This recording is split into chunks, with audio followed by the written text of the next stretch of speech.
Virtually nothing is what it seems.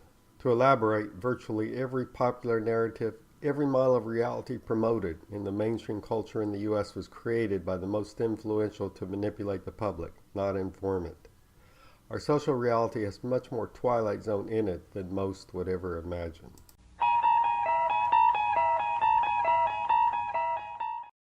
Today, I'm going to discuss whether our universe is merely a matrix-like computer simulation. Of course, anything is possible, but that doesn't mean that all speculation is of equal value.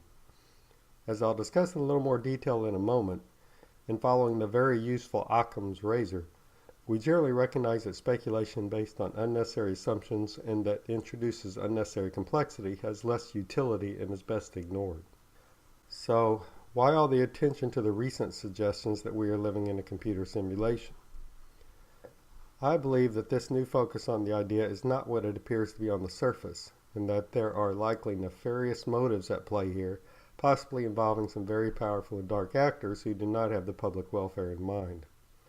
What more people should understand is that there are innumerable possible sources for any one particular experience, and there are an infinite number of possible universes that could cause a human being to have any one set of experiences.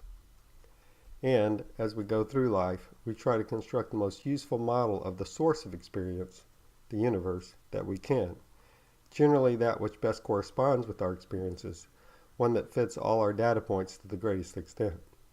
The goal is to create a model that gives us the most control over our lives, one that predicts future outputs given possible inputs, generally one that predicts future events with the greatest accuracy, including those events that are in response to or somewhat influenced by our actions, because that would best enable us to adapt to and control our environment and thereby maximize our future welfare and quality of life and the probability of our long-term survival.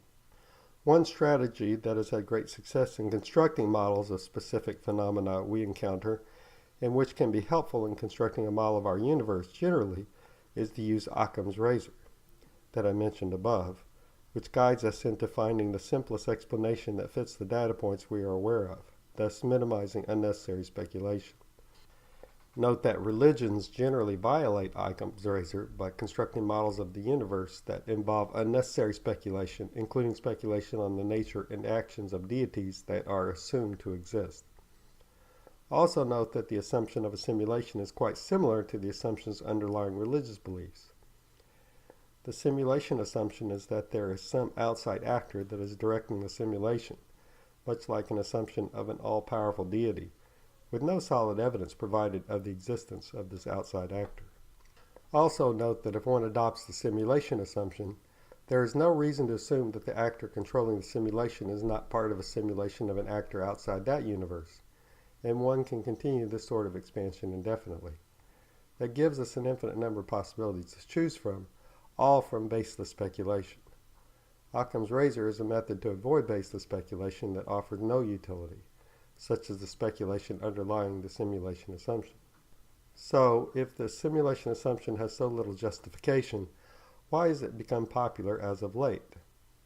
As mentioned earlier, it is akin to a religion and seems likely designed to supplant existing religious beliefs, particularly those of Christianity. Why would this be?